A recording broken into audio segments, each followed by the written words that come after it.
யார் நீங்க? என்னை பத்தி எந்த விவரமும் உனக்கு தெரிய வேண்டிய அவசியம் இல்லை.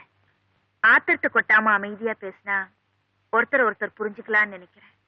ஒரு வீட்டுக்கு வரும்போது நான் யாருன்னு சொல்றதுல தப்பு இல்லை. முன்னால் என்ன பாத்திருக்கியே, உனக்கு ஞாபகம் இல்ல?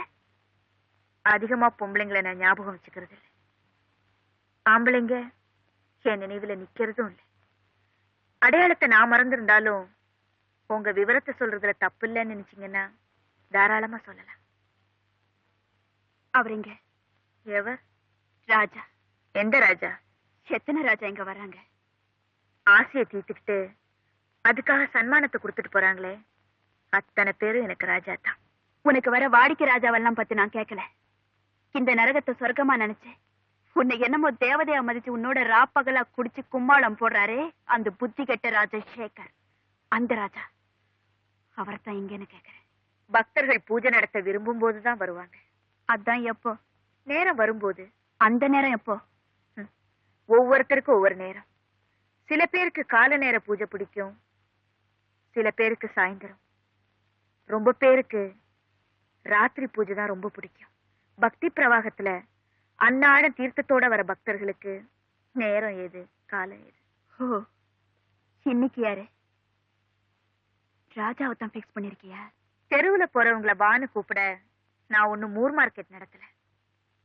இது சினிமா தியேட்டர் மாதிரி. ஓடுற படத்தை பார்க்க டிக்கெட் வாங்கிக்கிட்டு உள்ள வராங்க.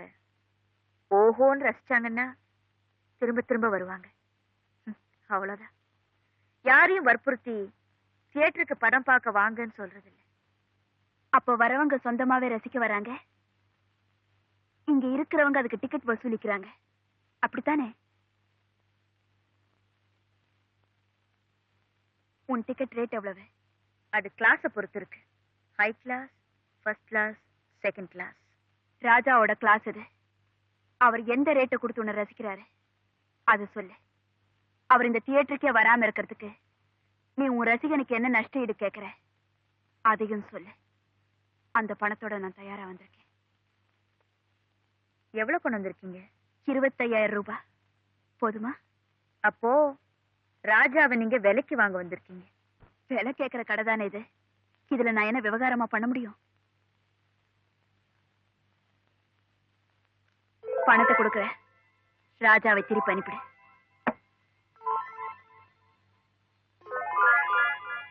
கொஞ்சம் இருங்க.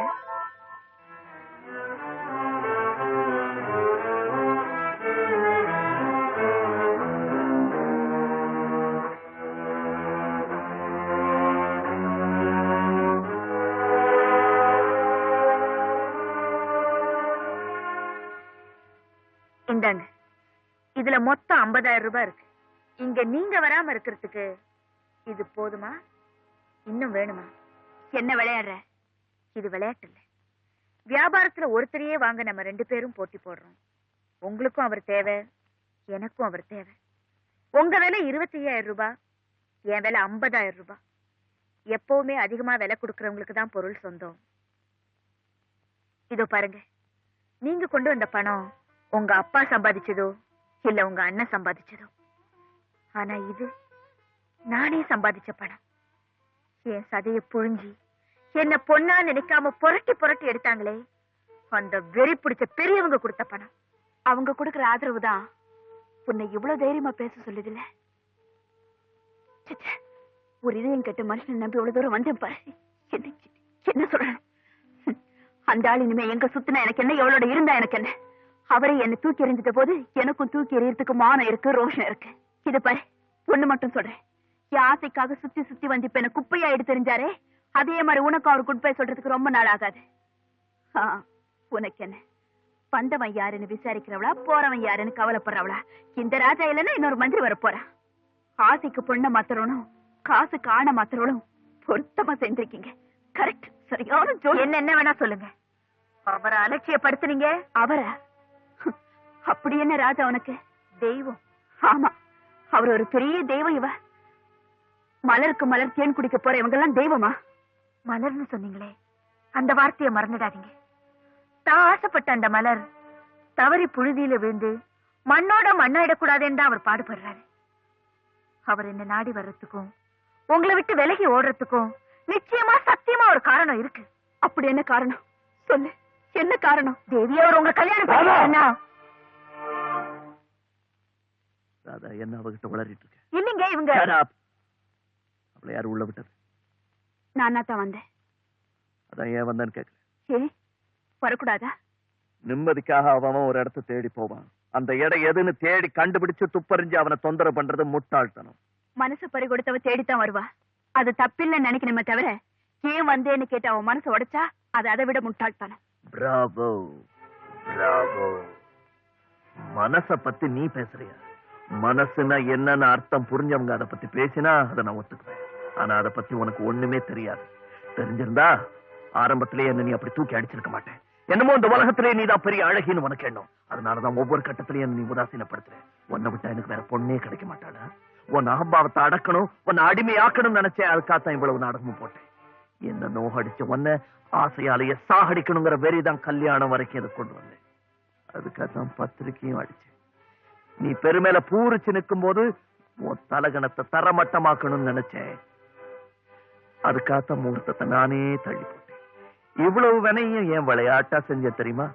ஆரம்பத்துல உன்னை நான் நாயா சுத்தி வரும்போது என்ன மனுஷனா கூட நீ மதிக்கல. அதுக்கு பழி வாங்கணும்னு நினைச்சேன். நான் ஜெயிச்சிட்டேன். Aren't you going to congratulate me, dear? இந்த உலகத்துக்கே தெரியும் நானும் நீயும் காதலர்கள். இந்த ஊருக்கே தெரியும் கல்யாண பத்திரிக்கை அடிச்சு நம்ம முகூர்த்தம் நின்னு போச்சுன்னு. So not only me, no bloody idiot will marry you. என் கைதான் உன் கழுத்துல தாலி கட்டணும்னு எல்லாருக்கும் தெரியும். ஆனா அது கண்டிப்பா நடக்காது. நாம உல்லாசமா இந்த உலகத்தெல்லாம் சுத்தி வரும்போது எல்லா பயலும் பார்த்திருக்கான். சோ எந்த முட்டா பயலும் சத்தியமா உன் கழுத்துல தாலி கட்ட மாட்டாண்டி. இந்த நிலைமைக்கு தான் உன்னை கொண்டு வரணும்னு நினைச்சேன். கொண்டு வந்துட்டேன். இப்ப புரியுதா ராஜா யாருன்னு? Get out.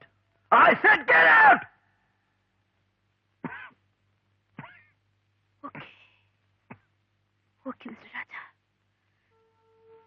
This is a big lesson for me. உங்க வஞ்சத்தை தித்துக்கிட்டதுனால எனக்கு கல்யாணமே நடக்காது. சீக்கிரமா ஒரு கல்யாணத்தை பண்ணிக்கிட்டு உங்க முன்னாடியே வந்து நிக்கிறேன். Then you congratulate me. Goodbye.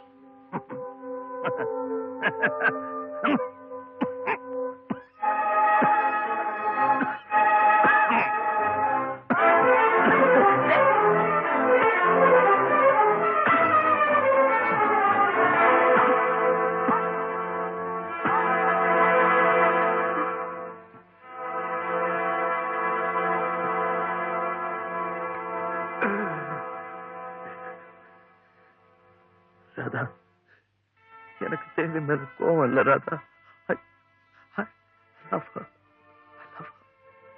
ராஜா, இந்த உலகத்துல எத்தனையோ பேர் தியாகம் பண்றாங்க.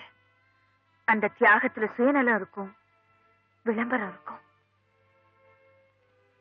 ஆனா நீங்க உங்க ஆசைக்கு தீய வச்சுட்டு அவங்க வாழ்க்கைக்கு விளக்கேத்தி வச்சிருக்கீங்க. இது தியாகம்னு சொல்றதா இல்ல தியாகத்துக்கு மேல? ராதா, நான் தேவிய கோவமா பேசிட்டேனே தவிர என் மனசு துடிச்சது எனக்கு தான் தெரியும். அவளும் பாவம் பழத்தையெல்லாம் நினைச்சு ரொம்ப துடிச்சு போயிருப்பா. நான் என்ன பண்ணுவேன் ராதா? நான் என்ன பண்ணுவேன்? எனக்கு ஒரு ஆசை, இந்த உலகம் அழியிற வரைக்கும் எந்த காதலர்களுக்கு ஏன் கதி வரக்கூடாது. ராஜா, எனக்கு இன்னொரு ஆசை. என் சாவுக்கு தேதி குறிச்ச ஆண்டவன் தயவு செஞ்சு நாளை தள்ளி போட்டு தேவிய கல்யாண கோலத்துல பார்க்க வச்சுட்டான்னா நான் நிம்மதியா செத்து போயிடுவேன். ராஜா, ராஜா, உங்களை மாதிரியே எனக்கும் ஒரு ஆசை இருக்கு. தாசி குலத்துல பிறந்த என் தாய்க்கு நான் ஒரே மகளா பிறந்தேன். என் அம்மா நான் இந்த தொழிலுக்கு வரக்கூடாது, வாழ்க்கையில ரொம்ப மேல போகணும்னு ஆசைப்பட்டாங்க. நானும் மேலதான் போனேன், ஏர் ஹோஸ்டஸ். ஆனா விதி என்ன கீழே தள்ளிடுச்சு. பரம்பரை தொழிலுக்கே வந்துட்டேன். கடவுளை ஏமாத்திட்டாரு ராஜா. ஆனா என் மனசுக்குள்ள எனக்கு ஒரு ஆசை. நானும் யாராவது ஒருத்தருக்கு மனைவியா வாழணும்னு. ராஜா, ப்ளீஸ் என் ஆசையை நிறைவேற்றி வைப்பீங்களா? கேட்க யோக்கியதை இல்லாதவதா இருந்தாலும் கொஞ்ச நாள் சுமங்கலியா இருந்தா அதுவே எனக்கு போதும். ஏன் தெரியுமா ராஜா, நான் பணமா போகும்போது தேவடியா போராடான்னு கேவலமா சொல்ல மாட்டாங்க. ஒருத்தனுக்கு தாலி கட்டிக்கிட்டவ போறான்னு கௌரவமா சொல்லுவாங்க. தயவு செஞ்சு இதை மட்டும் மறுத்துறாதீங்க ராஜா.